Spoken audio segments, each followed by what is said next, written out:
Para sederek, para rawuh, para sedulur. Dadi wong Arab iku sing teka ning Indonesia wonten kali. Nomor pertama adalah dari Hijaz.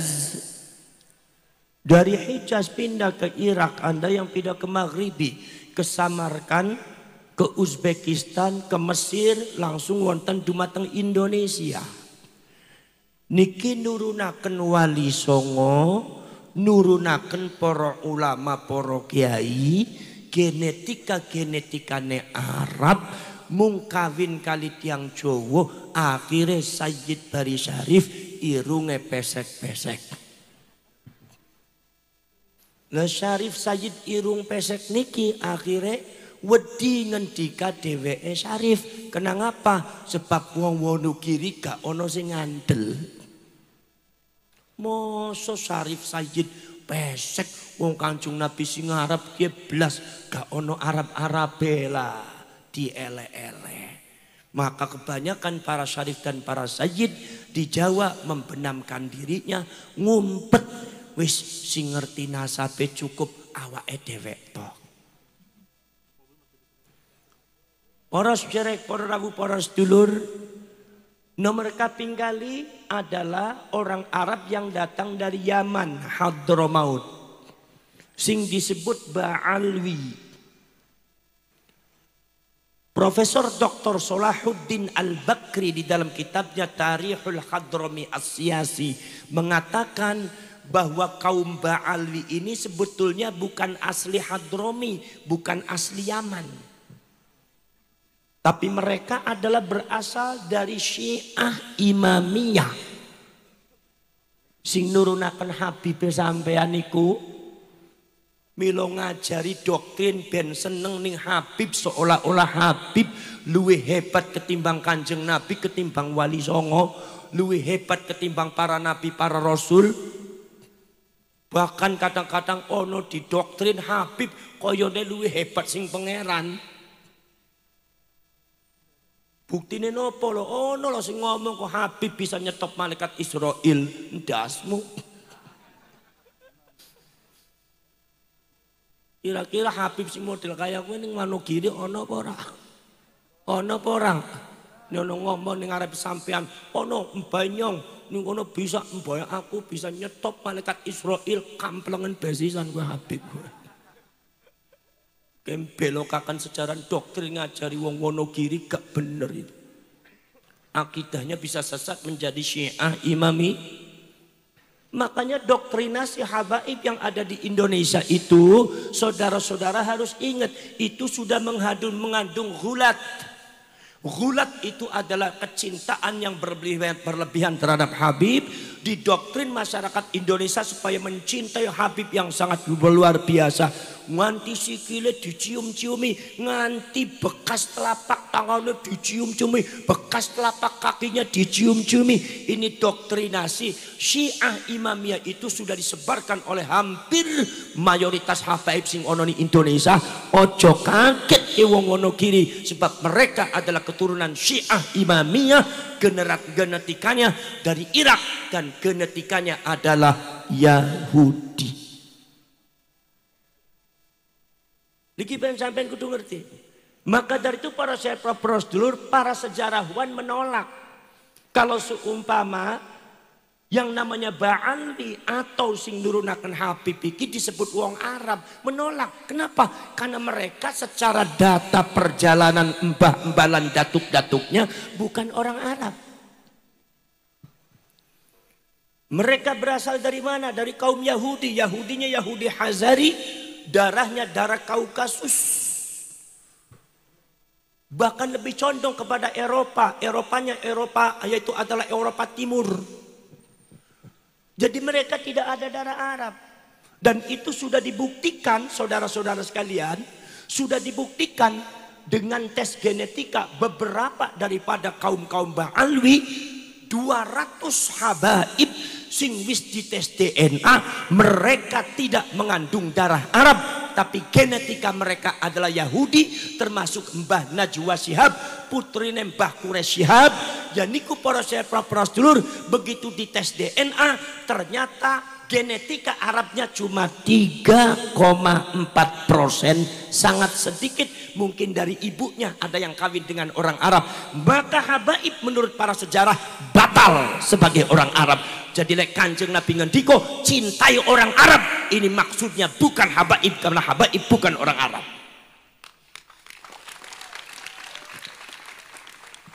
Faham napa mboten? Faham napa mboten? Faham gak faham, sing penting mangkut-mangkut beres. Poros cerek para rasul, ini yang harus difahami oleh sampean. Ini adalah ilmu. Sampean nentang ini, nentang ilmu. Habaib nentang data keilmuan, nentang ilmu. Ilmu niku sifatnya Gusti Allah. Terus Imam Ghazali, ilmu iku sifatnya Gusti Allah. Nentang ilmu, nentang Gusti Allah. Sapa mawon sampean sak pinter-pintere sampean, sak gede-gedene wong Indonesia ngelawan ilmu, gak bakal menang sampai kapanpun sampean. Kenapa mboten? Poros cerek para sedulur. Maka dari itu para cerek para sedulur, kalau Ba'alwi itu tidak bisa disebut sebagai orang Arab, baik secara perjalanan genetika, perjalanan sejarah datuk-datuknya tidak bisa disebut sebagai orang Arab, mereka tidak bisa disebut orang Arab, ditambah lagi genetika tes DNA-nya juga tidak mengandung Arab, karena mereka bukan orang Arab, maka habaib Ba'alwi tidak bisa disebut sebagai keturunannya Kanjeng Nabi, karena nyata-nyata Kanjeng Nabi menyatakan dirinya ana Arabiyun, saya adalah orang Arab, berarti habaib bukan putra Kanjeng Nabi. Orang bisa, batal.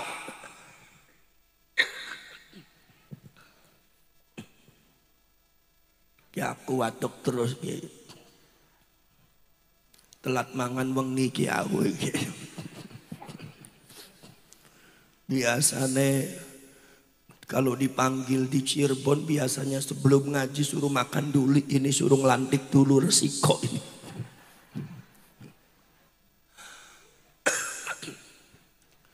Lebar ngaji jaluk mangan problem.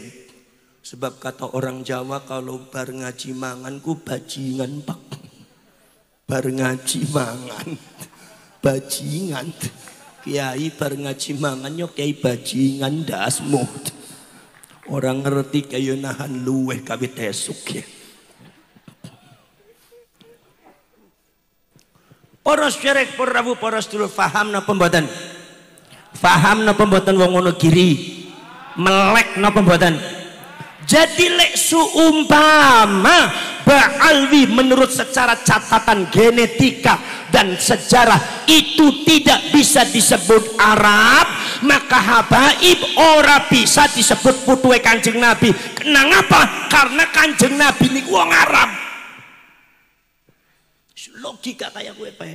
Jadi artinya lek ono ning Wonogiri ngaku-ngaku habib, ngaku putuhe Kanjeng Nabi, ning arsane Gusti Allah dosa apa ora? Dosa gede ning arsane Gusti Allah. Tanggung jawab ning akhirat mangke. Para cerek, para rawuh, para sedulur sedaya mawon. Maka kami masyarakat Nahdlatul Ulama mendorong kepada habaib, sudah diakui saja nggak apa-apa. Kalian keturunan Yahudi juga nggak apa-apa. Orang Yahudi juga banyak yang alim, banyak yang pinter kok. Dan tidak kurang penghormatan kami terhadap kalian kalau kaliannya alim, kalau kaliannya pinter, kalau kaliannya bawa ilmu, kalau kaliannya akhlakul karimahnya benar, ngajari masyarakat Indonesia benar, kami tetap menghormati. Akan kami jadikan kalian sebagai pemimpin karena membawa agama. Walaupun genetika kalian Yahudi nggak jadi masalah. Imam Ibnu Jurayj juga seorang Yahudi, jadi ulama besar. Imam Ka'bul Akbar termasuk Wahab bin Munabbih, termasuk yang dibanggakan oleh seluruh ulama tafsir, yaitu adalah Imam Abdullah bin Abdissalam, adalah pakar tafsir, pakar sejarah Al-Quran, waliullah kekasih Gusti Allah, rujukan para ulama-ulama tafsir dan riwayat. Para syekh Rasul, beliau adalah keturunan Yahudi, gak jadi masalah kok. Jadi kalau seumpama PCNU mengatakan bahwa habaib itu keturunan Yahudi, bukan dalam rangka menghina habaib, tetapi ini mendudukkan habaib pada tempatnya yang sebenarnya. Jadi sampeane sing dadi Habib aja kok nerima kok gak nerima sampean ning gene dhewe kok gak nerima sampean. Lek kula ngendika panjenengan niku genetika Jawa, menghina apa tidak? Menghina apa tidak? Kalau sampean mengatakan bahwa saya sampean itu genetikanya genetika Sunda, menghina apa tidak? Kalau saya mengatakan Anda itu genetikanya genetika Arab, menghina apa tidak? Kalau saya mengatakan Anda itu genetikanya genetika Yahudi, menghina apa tidak? Bukan menghina, itu kita lagi bicara ilmu dan data. Ilmu jangan ditentang, data jangan ditentang. Melawan ilmu, melawan Allah, Anda bakal jadi orang gila. Gimana badan? Enggak ada yang salah genetika. Genetika Yahudi enggak salah, yang menciptakan gen itu adalah Allah.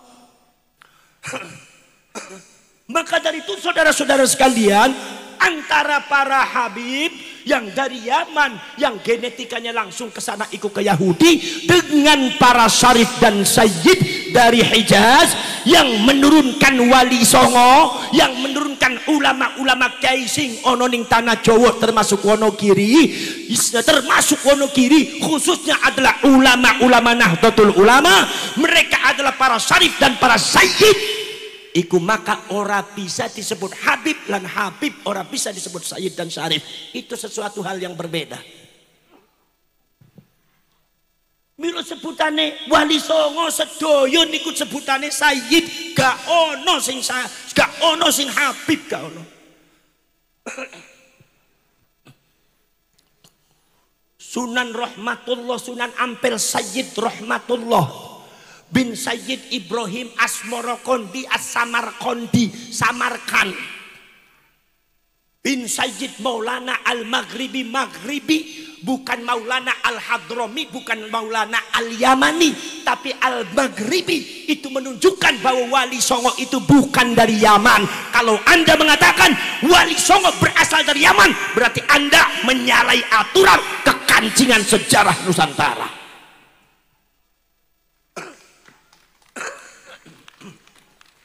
Mungkin apa badan?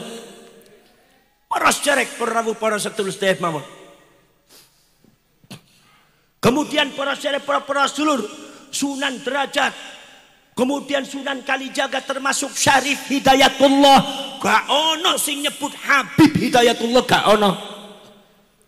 Le panjenengan masyarakat Wonogiri kalau mau ziarah ke Cirebon, gak ono sing ngendika aku arep ziarah ning Habib Hidayatullah, gak ono. Persi ngendikane napa? Syarif. Karena beliau adalah seorang syarif. Termasuk 7 kilo dari sini ada seorang syarif di Wonogiri, Syarif Muhsin Al-Farisi, seorang syarif itu. Awas, dijaga makame, jangan sampai ono Habib sing nakal di Habib benang. Gak kena ono kuburan tua di Habib benar, di Habib benar. Nanti irungnya aku ya di Habib. Mentang-mentang irungku dawa di Habib. Ku sabar Habib ndasmu. Gara-gara irungnya dawa ki Habib ki ora makam tok sing di Habib ki irunge wong ya di Habib. Poros cerek poros dulur. Poros cerek poros dulur. Istilah yang berbeda.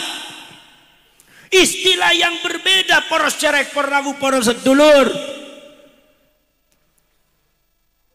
Syarif Sayyid ingkang wonten dumateng Uzbekistan, ingkang wonten dumateng Samarkand, ingkang wonten dumateng Maghribi, ingkang wonten dumateng Pakistan. Niku para syarif Rasul membenamkan dirinya, tidak mau disebut syarif, tidak mau disebut sayyid. Kenapa? Sebab takut akhlaknya tidak pas dengan Rasulullah, akhirnya merusak nama baik Rasulullah. Maka mereka mau disebutnya apa istilahnya? Istilahnya dengan istilah makhdum.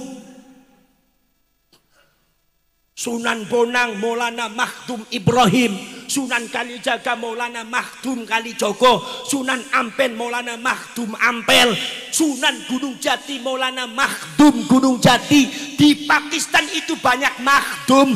Ojo ora percaya aku ning India Pakistan 6 tahun akeh makhdum. Makhdum adalah para syarif dan para sayyid, yaitu adalah mereka semua tidak mau disebut sayyid dan syarif karena takut menyalahi akhlaknya Rasulullah sehingga merusak nama baiknya Rasulullah, maka mereka memendamkan dirinya sendiri dan disebutnya makhdum. Ternyata di Indonesia itu para syekh profesor banyak makhdum dan makhdum istilah Pakistan, istilah Uzbekistan, istilah Samarkand, istilah Maghrib, bukan istilah Yaman. Di Yaman tidak ada istilah makhdum. Wis sing deleng sejarah kaya kene wis ora bisa disebut sing nyaman yo mal. Apa sampean melotot-melotot ning aku iki? Keimangan orang melotot tok ke wong ono kiri. Nggih napa mboten? Nggih napa mboten? Para cerek perawu para sedulur sedherek mawon. Maka dari itu para syekh wali songo lan para ulama Nusantara ora bisa disebut Habib. Habib gak iso disebut syarif, gak iso disebut sayyid. Angger ene ning Wonogiri ono Habib ngaku sayyid ngaku syarif, tanggung jawab nang ngarsane Gusti Allah taala. Ken Yahudi ngaku Habib ngaku sayyid, apa ngaku sayyid ngaku syarif. Para cerek purau para sedulur.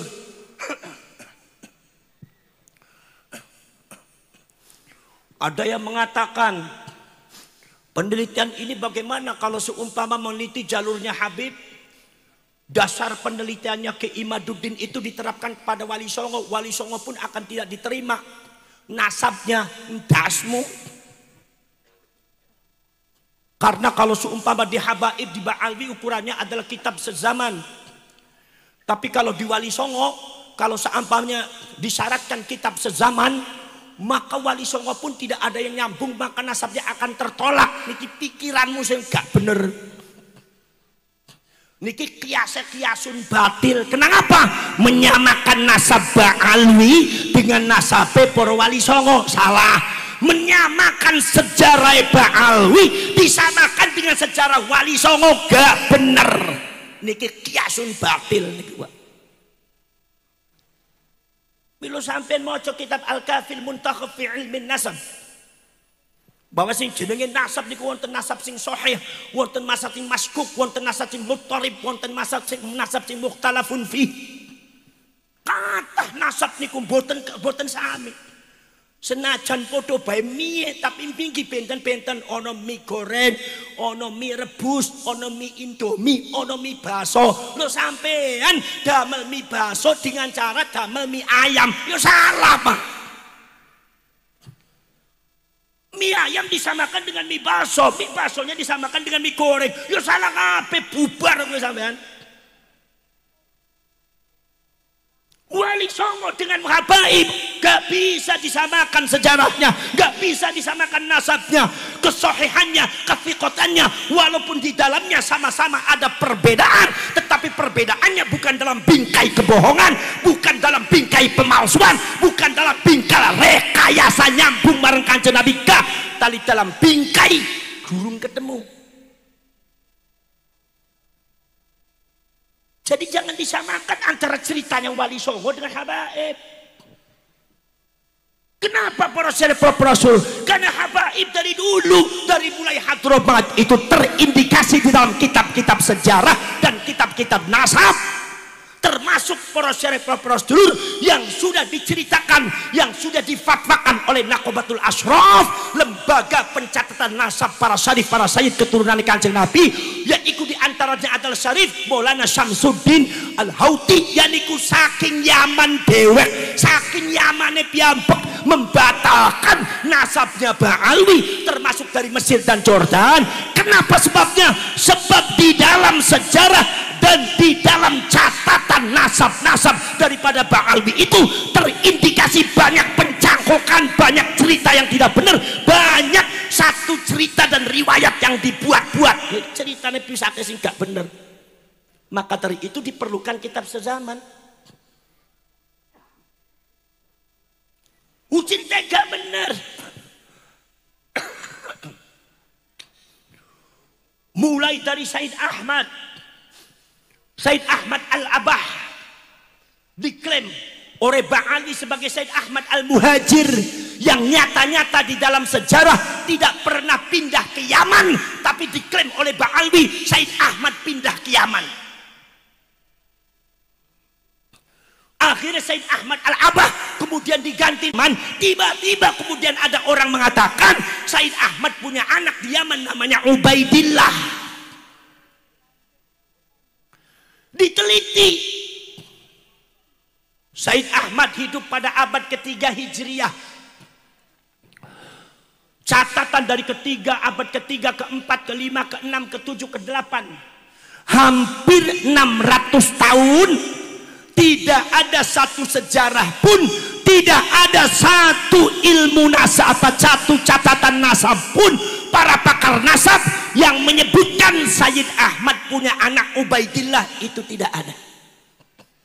Nah terus bagaimana? Yang salah siapa? Apa kita yang salah? Termasuk Imam Al-Ubaidili, seorang ulama ahli nasab yang suka mencatat nama-nama nasab cucu-cucunya Rasulullah, hidup sezaman dengan Said Ahmad.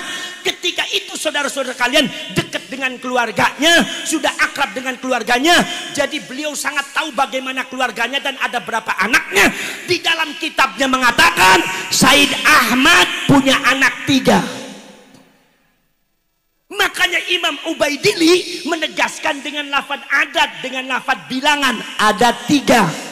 Menurut ilmu nasab mengatakan kalau seorang nasabah menyebutkan nasab dengan bilangan seumpama ada 3, berarti bukan 4, bukan 5. Yang disebut dengan adatu hasrin, meringkas ay munhasiratun ala thalathatin, bahwasanya Said Ahmad tidak punya anak 4, tidak punya anak 5, tapi anaknya Said Ahmad ada 3. Siapa? Muhammad, Husain dan Ali. Beliau tidak menyebut Ubaidillah. Terus yang salah siapa? Termasuk kitab-kitab yang lainnya saudara-saudara sekalian. Termasuk kitab-kitab yang lainnya yang dibaca oleh para ulama-ulama muda NU, itu masalah bab yang nasab dan sejarah itu bukan sekadar 1-2 judul kitab, tapi yang sudah diteliti itu 280 judul kitab. Semakin banyak kitab, semakin ketahuan bobrok daripada pemalsuan nasabnya kaum Habaib dan Ba'ali.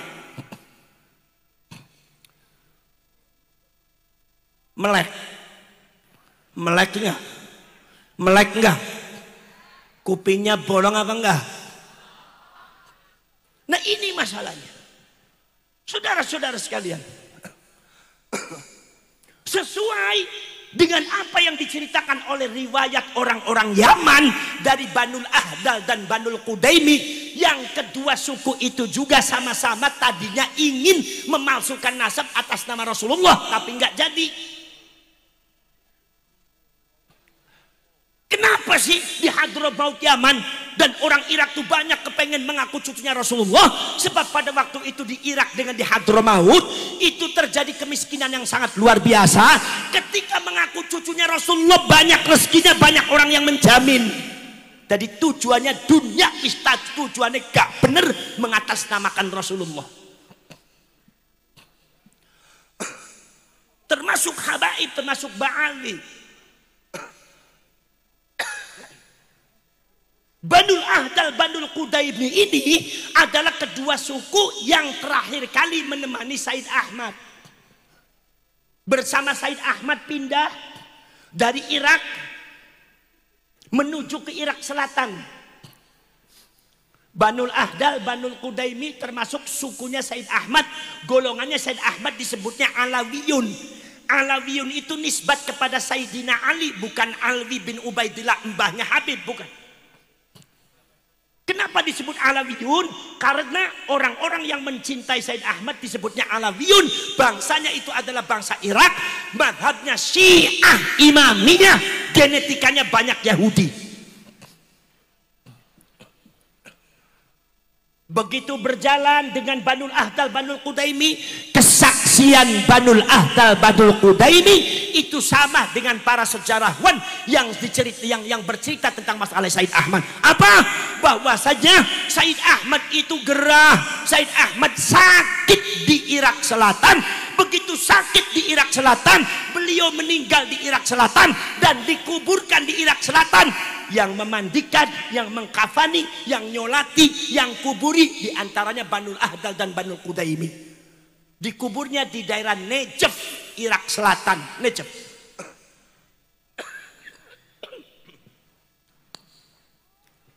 Supados panjenengane paham. Begitu sudah dikuburkan di Makimi bersama golongannya Said Ahmad, tanpa Said Ahmad karena Said Ahmad sudah meninggal. Tapi golongan Syiah Imamiyah, bangsanya bangsa Yahudi, menuju ke Hadramaut Yaman. Jadi golongan Alawiyun atau Syiah Imamiyah menuju ke Yaman itu tanpa Sayyid Ahmad. Makanya sejarawan mengatakan Said Ahmad tidak pernah pindah ke Hadramaut, tidak pernah pindah ke Yaman karena meninggal di daerah Najaf.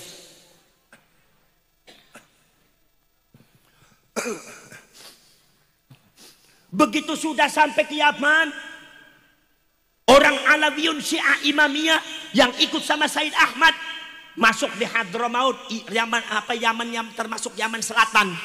Kemudian saudara-saudara sekalian, kemudian yang lainnya di antaranya Banul Ahdal di kota Son'a, kemudian Banul Qudaimiyah di bagian Yaman Selatan yang lainnya. Menurut ceritanya Banul Ahdal seperti ini di dalam sejarahnya, ketika Banul Ahdal itu datang ke Hadramaut, main-main ke Hadramaut lagi bisnis jualan sesuatu ke Hadramaut, itu ternyata di Hadramaut sedang ribut geger apa? Katanya ada Said Ahmad punya anak Ubaidillah dan ternyata muhibbinnya sudah ribuan orang mengaku cucunya Rasulullah. Banul Ahdal kaget luar biasa karena Said Ahmad sudah meninggal. Begitu dilihat subhanallah, yang mengaku dirinya Said Ahmad keluar itu disembah-sembah, disanjung-sanjung, dijunjung-junjung, kakinya dicium. Anak keturunannya yang namanya Ubaidillah dan anak keturunannya keluarganya yang framing, mendoktrin bahwa kita adalah cucunya Rasulullah, kalian tidak akan masuk surga kecuali dengan syafaat kita, kecuali dengan izin kita, karena kita adalah cucunya Rasulullah. Orang Hadramaut ribuan terdoktrin, buta semuanya akhirnya.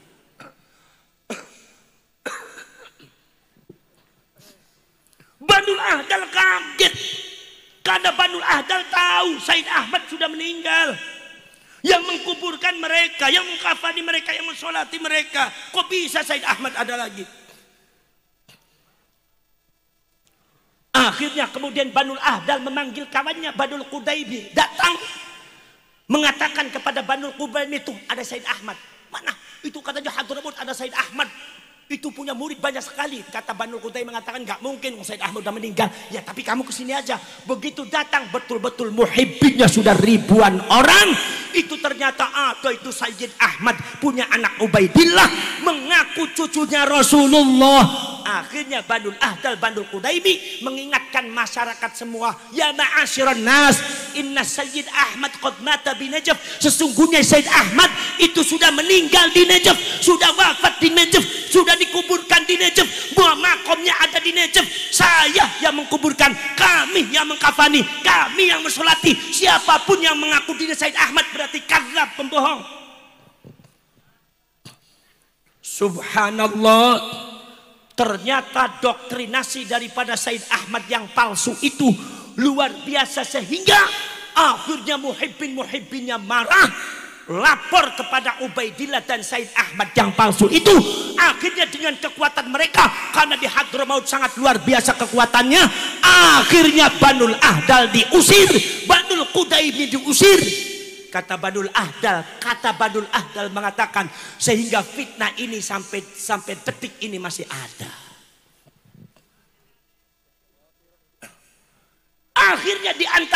Ahdal dengan Banul Qudaimi ada yang mengendap-endap, pengen mengintip sebetulnya siapa sih yang mengaku dirinya Said Ahmad itu siapa. Begitu akhirnya diintip pura-pura jadi muhibbin, begitu keluar yang mengaku Said Ahmad, memang orangnya gagah, memang orangnya ganteng, irungnya panjang, jenggotnya bagus, Ibu Ubaidillah juga orangnya gagah. Begitu subhanallah keluar, orangnya pada sholawat semua kepada kanjeng Nabi. Akhirnya itu kakinya dicium-cium. Saudara-saudara sekalian, omongan doktrinnya sangat luar biasa. Tetapi kata Banul Ahdal, Banul Qudaimi mengatakan, oh ternyata dia yang mengaku Said Ahmad. Aku kenal, kami kenal, itu bukan Said Ahmad, itu dia namanya Muhammad bin Sulaiman, seorang Yahudi dari Irak, yaitu yang bermadzhab Syiah Imamiyah. Melek. Kalau saya cerita tentang sejarah Habib, kata sampean saya benci ke Habib apa bukan? Apakah saya berarti menfitnah Habib apa tidak? Ini sejarah saudara-saudara sekalian. Akhirnya saudara-saudara yang Banul Ahdal, Banul Qudaimi, makamnya Said Ahmad ada di Najaf.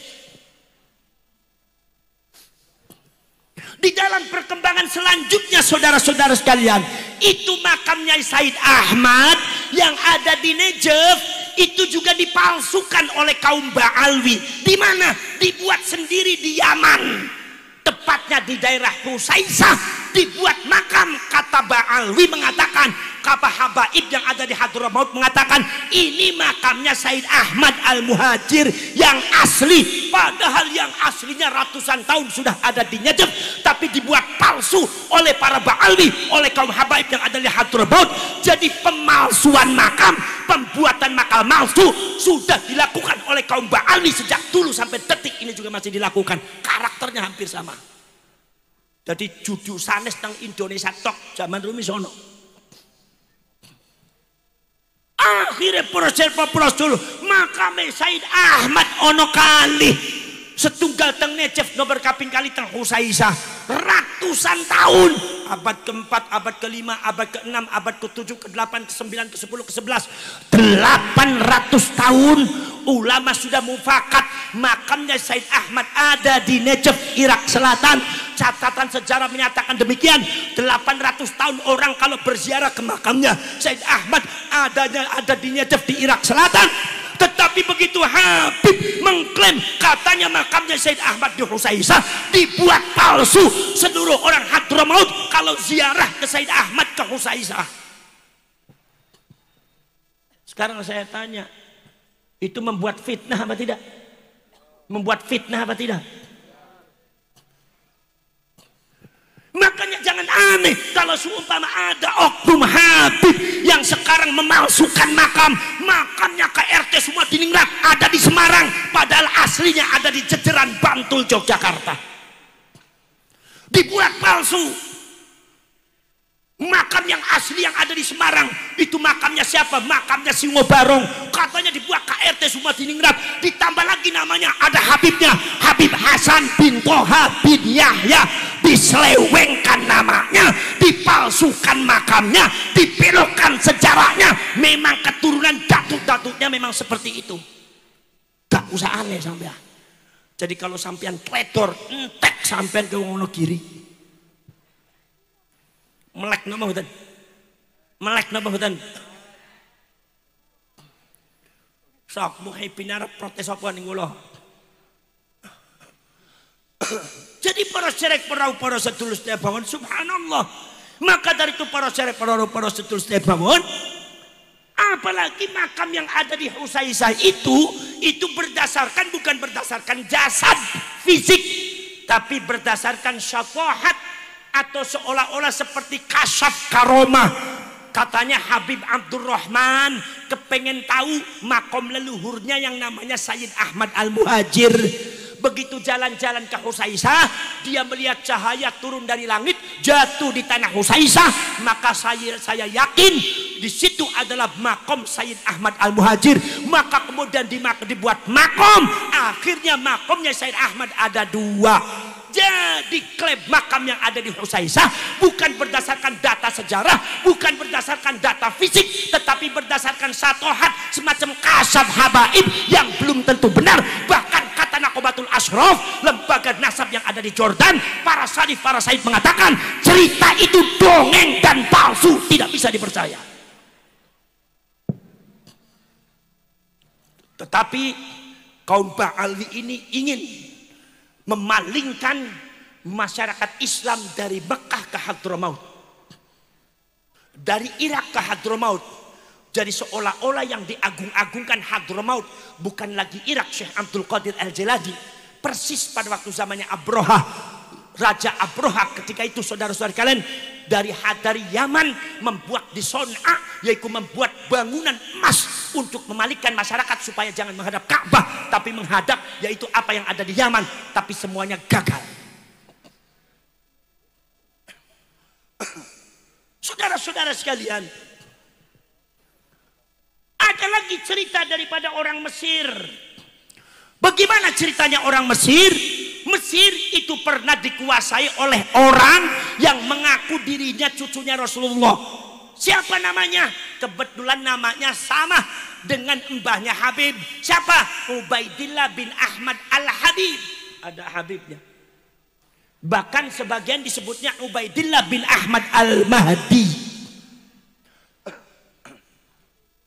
Ubaidillah bin Ahmad Al-Mahdi karena mengaku dirinya Imam Mahdi, itu datangnya dari Yaman. Kebetulan ibunya juga sama dengan Ubaidillah bin Ahmadnya Habib, yaitu pindah ke Madinah. Maka sebagian para sejarawan mengatakan Ubaidillah bin Ahmad Al-Habib yang ada di Mesir adalah kakek buyutnya Ba'alwi Habaib juga sama. Karena datanya sama, sifat karakternya juga sama.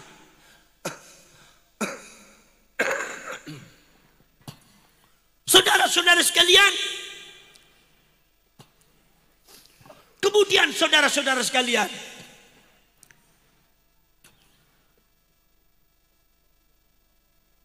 anak Ubaidillah bin Ahmad Al-Habib ini itu kemudian yang mendoktrin masyarakat Mesir dengan Afrika, dengan doktrin Dzurriyyatur Rasul, dengan doktrin Ahlu Baitir Rasul. Jadi seolah-olah kalau Allah Subhanahu wa taala bicara Ahlul Bait maksudnya adalah mereka.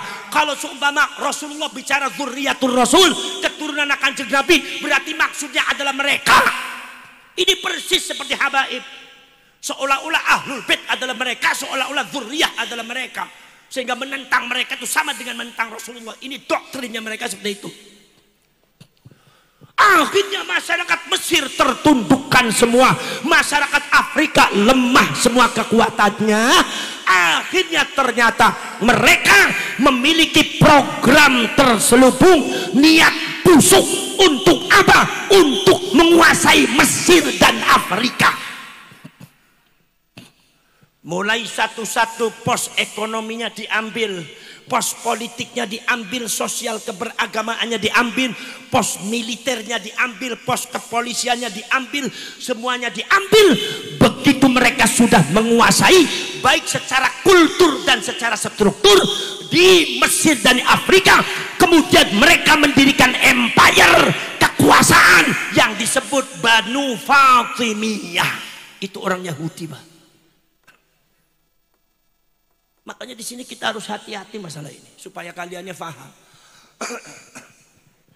Saudara-saudara sekalian, Banu Fatimiyah di dalam perjalanannya mengaku dirinya cucunya Rasulullah, pengen dihormati tapi mereka tidak pernah menghormati orang lain. Pengen diagung-agungkan tapi mereka menginjak leluhur orang lain. Pengen dimuliakan tapi mereka merendahkan orang lain. Bahkan terjadi kekejaman-kekejaman pada perjalanan selanjutnya. Terjadi kekejaman-kekejaman, pembunuhan-pembunuhan, perebutan-perebutan harta orang-orang yang tidak bersalah. atas nama cucunya Rasulullah, direbut hartanya dari 1 juta, 2 juta, ratusan juta, puluhan juta, sampai 500 juta, miliaran ibarat zaman sekarang. Akhirnya habis itu orang Mesir dan orang-orang Afrika, didoktrin, dikuasai oleh Banu Fatimiyah, keturunannya Ubaidillah bin Ahmad Al-Habib. 200 tahun hancur Mesir dengan Afrika. Ini jangan sampai Indonesia seperti itu, maksudnya seperti itu. Subhanallah, saudara-saudara sekalian. Begitu mereka semua saudara-saudara sekalian sudah menguasai, mendoktrin, ternyata melakukan tindakan-tindakan kejahatan, merebut istri-istri orang, kemudian juga saudara-saudara sekalian, kemudian juga suaminya dibunuh, kemudian juga anak-anaknya diperkosa, mengatasnamakan cucunya Rasulullah. Orang Afrika, orang Mesir terbungkam, tidak ada yang berani menjawab. 200 tahun, Pak. Mudah-mudahan Indonesia tidak seperti Mesir. Dan jawabannya malam ini ada di Wonogiri, bahwa kami Indonesia tidak akan seperti Mesir. Kami umatnya Rasulullah siap bergerak untuk mempertahankan, mensucikan nama baik Rasulullah dari para begundal-begundal yang mengaku cucunya Rasulullah tapi karakteristiknya jauh dari akhlaknya Rasulullah. Jadi tindakan PCNU semacam ini sudah sangat tepat. Itu akan memberikan hal yang positif terhadap umat Islam, khususnya Nahdlatul Ulama, karena yang banyak dari korban adalah orang NU. Saudara-saudara sekalian, maka akhirnya Mesir menangis, Afrika menangis, tidak bisa berbuat apa-apa, seluruh pos sudah dikuasai. Akhirnya mereka kemudian banyak yang haji ke Baitullah dengan di Ka'bah, menangis di depan Allah. Bagaimana ini masa cucunya Rasulullah seperti ini? Akhirnya mengadu di salah satu sultan daripada Banu Abbasiyah, yaitu adalah Salahuddin Al-Ayyubi. Ketika itu saya lagi haji, menangis masyarakat Mesir, menangis masyarakat Afrika, mengadu. Akhirnya Salahuddin Al-Ayyubi bergerak untuk meneliti. Begitu diteliti, ternyata Banu Fatimiyah itu adalah menjual nama Rasulullah. Ternyata mereka adalah orang Syiah Imamiyah. Genetikanya Yahudi, menjual nama Islam, menjual nama Rasulullah sebagai cucunya. Maka kemudian Salahuddin Al-Ayyubi datang ke Syekh Abdul Qadir Al-Jilani meminta restu. Syekh Abdul Qadir Al-Jilani istikharah, isyaratnya harus diberesin.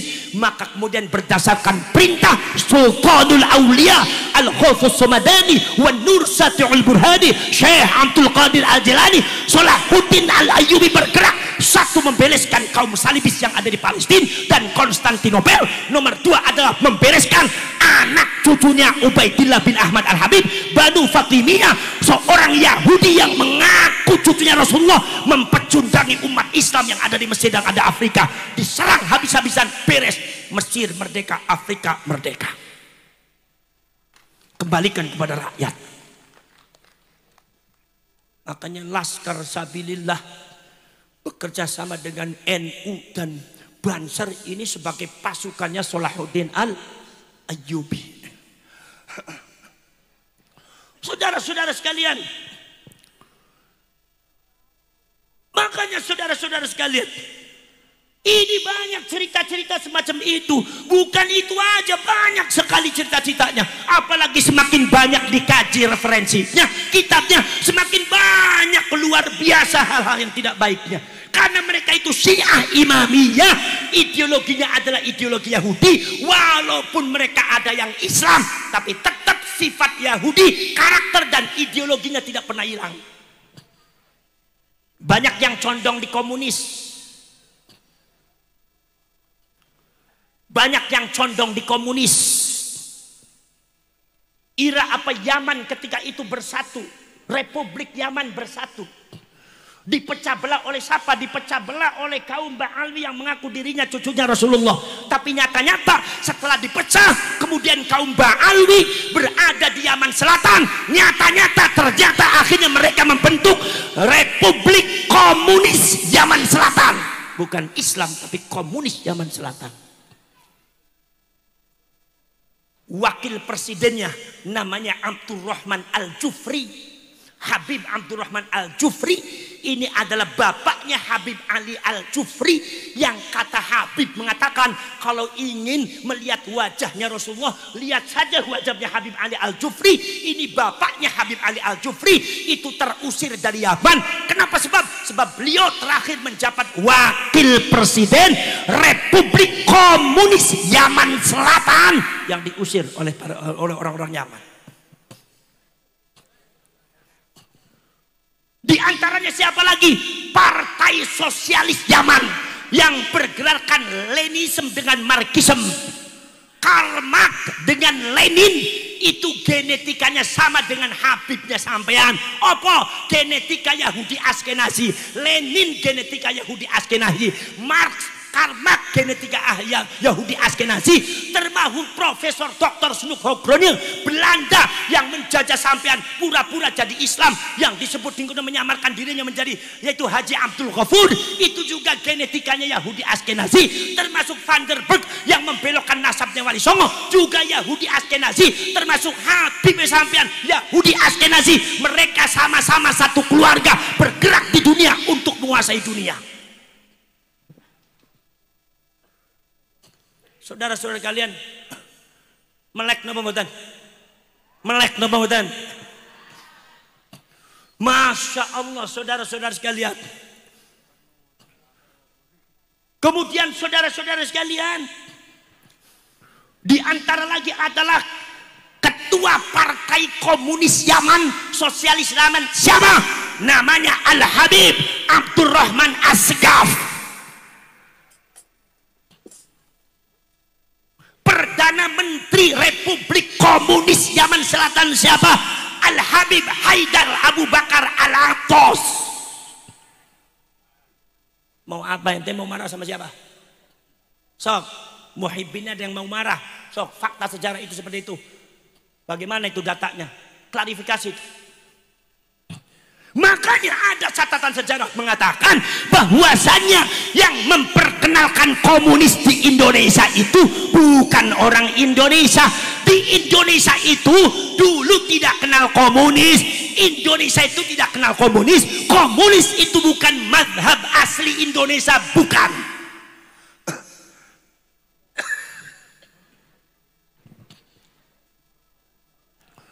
Komunis itu bukan mazhab ahli Indonesia. Mazhab asli Indonesia itu apa? Satu adalah Hindu, nomor dua adalah Buddha, animisme, dinamisme. Mazhab asli Indonesia di antaranya adalah Islam Brahman, Islam Brahman, Islam Kapitayam, Islam Sunda Wiwitan, Islam Kejawen. Kejawen asalnya Kejavaan. Kejavaan itu asalnya dari keturunannya Javen bin Javid bin Nuh, karena orang Jawa itu keturunannya Nabi Nuh. Makanya orang Arab apa orang-orang Eropa kalau bilang orang Jawa bukan Javais tapi ono ene Javanis. Itu namanya agama Brahman yang terakhir dibawa oleh kaum Hawariyun, yaitu agama tauhidnya Nabi Ibrahim Brahman. Membawa konsep monoteisme, Tuhan sebagai peralihan daripada bahasa Allah Subhanahu wa taala diganti yang. Kalau menyebut Allah maka dibunuh oleh Roma, maka nama Allah diganti dengan yang oleh orang Cina Selatan, apa Cina kuno. Orang Cina kuno itu menurut Profesor Dr. Kamal Shalibi mengatakan mereka termasuk Banu Israel, maka dari itu adat budayanya pakai gamis. Di sana ada catatan-catatan Nabi Muhammad juga ada, Kanjeng Nabi bakal teka ada, cuma diciri apa dialibasakan Cina kuno, termasuk lafaz Allah diganti dengan yang. Tuhan yang satu tidak diperanakan, tidak punya anak. Tuhan yang satu maha kuasa, pemilik langit dan bumi, dan kita akan kembali kepada Dia. Yang ini adalah bahasa kuno Cina sebagai peralihan dari lafaz Allah. Sebab kalau disebut Allah maka mereka akan dibunuh oleh apa? Dibunuh oleh apa? Dibunuh oleh Roma. Maka kemudian ini agama Brahman ini diperkenalkan, yaitu ada di tanah Sunda, ada di tanah Jawa yang disebut Kejawen, yang disebut Kapitayam, yang disebut Sunda Wiwitan. Maka orang Sunda Wiwitan yang ada di Baduy, Kejawen yang ada di kampung-kampung Jawa, walaupun mereka nggak sholat, tapi kalau tanya Gustine sampean sopo, ya Allah. Makanya orang NU dan para wali songo ketika sholat dialih bahasakan menjadi sembahyang, enggak begitu keberatan. Apa sebab? Sebab yang adalah alih bahasa daripada Allah, bahasa Cina kuno, enggak ada bedanya. Curah orang HTI ini kadang-kadang sok reseh, sembahyang itu Hindu. Kalau kita itu sholat sembahyang Hindu, kalau Hindu bukan yang. Apa Hindu? Hindu itu Brahmana, Wisnu dan Siwa. Kalau Buddha, sang Buddha Gautama enggak ada istilah yang. Kalau disebut Sang Hyang Widiwoso itu berarti agama Brahman yang dipegang sebelum Hindu dan Buddha, sebelum animisme dinamisme yang datang dari diantaranya adalah dari Cina kuno, yaitu adalah agama tauhidnya Nabi Ibrahim, disebut agama Brahman. Jadi Sunda wiwitan Kapitayam, begitu juga menjadi Kejawen. Ngerti gak ngerti, yang penting mangkut beres. Mungkin apa buatan? Komunis tidak dikenal oleh orang Indonesia. Yang memperkenalkan komunis itu siapa? Ba'alwi, yaitu adalah Belanda, dari orang-orang dibawa oleh Belanda, yaitu Yaman, Hadramaut, golongannya Ba'alwi Habaib. Makanya fitnah komunis di Indonesia itu adalah semua tokoh-tokohnya komunis itu habaib semua. Pada tahun 1943 mulai muncul saudara-saudara sekalian. Apa 1945 mulai muncul saudara-saudara sekalian faham komunisme yang ada di Indonesia. Akhirnya mau dibuat partai PKI, membuat fitnah di Indonesia, sudah membunuh ribuan nyawanya para ulama, para kiai, ribuan nyawanya para ulama, para kiai kampung, ribuan nyawanya para kiai, para ulama pribumi. Itu yang menggagas itu siapa? Yang menggagas adalah saudara Musa. Musa itu siapa? Musa adalah Al-Habib, Musa bangsanya Al-Munawwar. So, karena protes apa? Ngomong kiri. Pada tahun 1965 terjadi gerakan 30 SPKI.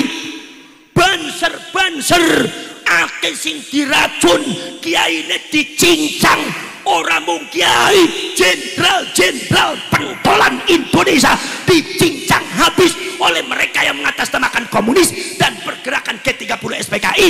Ternyata di belakangnya itu ada, ternyata yang mimpin pembunuhan ulama NU, membakar pesantren itu sobo. Mereka ternyata adalah kaum habaib DNAID, namanya Al-Habib Ahmad Al-Aidid, membunuh para ulama, para kiai, tangannya penuh dengan darah koyak kiai dari para ulama NU. Nih wong NU gak sadar ya keterlaluan sampean, gak usah tadi pengurus NU sampean.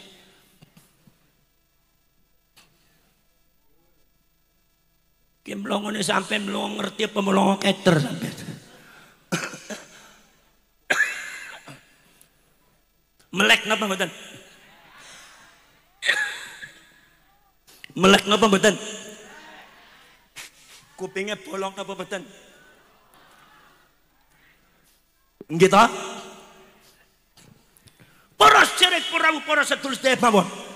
Termasuk gerakan komunis PKI yang digerakkan ada di Kalimantan, memecah belah umat Islam, menghancurkan pesantren, membunuh para ulama, para kiai yang ada di Kalimantan. Siapa gembongnya? Gembongnya adalah Al-Habib Ahmad Sufyan Barakbah dengan Al-Habib yaitu adalah Muhammad Fahrul Barakbah. Dua Barakbah itu. Jadi kalau Anda tidak hati-hati terhadap Habib, salah Anda sebagai bangsa Indonesia. Karena cerita ini saya singkat benar.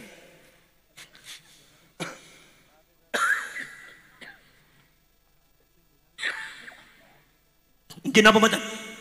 Melek apa betul? Melek apa betul? Poros cerek poros dulu.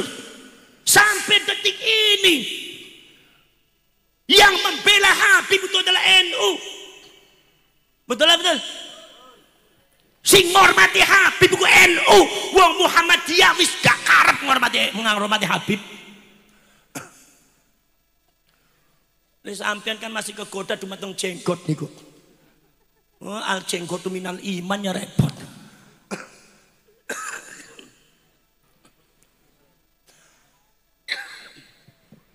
Pasca kemerdekaan Indonesia, Bung Karno mengumumkan mereka para habaib dan kaum imigran Yaman harus kembali ke Yaman. Sebab habaib itu dibawa oleh Belanda. Yang ternyata Belanda dengan habaib itu genetikanya sama-sama Yahudi Askenazi. Jadi orang Belanda membawa Ba'alwi ke Indonesia itu membawa keluarganya, memasukkan keluarganya untuk membungkam apa gerakan para syarif dan para sayyid yang kebetulan wajahnya sudah wajah Jawa, wajahnya sudah wajah Sunda, wajahnya sudah wajah Melayu, hidungnya pesek-pesek. Maka mereka mendatangkan saudara Belanda sama-sama Yahudi yang wajahnya Arab, kemudian di framing ini loh cucunya Rasulullah yang sebenarnya. Akhirnya Anda semua buta semua. Kina pembatan poros cerek poros dur. Tapi ketika Anda itu ketika Bung Karno mengatakan habaib kudu pulang balik ke Yaman karena Belandanya sudah pergi. Sing belo sapa? Sing belo sapa? Nah, Totul Ulama Mbah Wahab Hasbullah mengatakan nggak usah Habib, udah biar aja tetap di Indonesia untuk membantu kita dalam pergerakan dakwah Islamiyah. Iku cari NU kaya kue. Dadi angger gak NU, Habib wis mulih kabeh ning Yaman. Dadi wong melarat ning Yaman saiki perang baik. Di sini punya madrasah, di sini punya pesantren, di hauli besar-besaran. Ini adalah jasa daripada ulama NU. Tapi habaib zaman saiki no sing sok petakilan sombong elek-elek NU di dalamnya sudah sesat, NU di dalamnya sudah PKI, Banser PKI, Ansor PKI di Jawa Barat, di Jabodetabek. Akhirnya seperti neraka bagi Ansor dan Banser. Ini adalah ulam mulut kotornya Habib yang kurang ajar.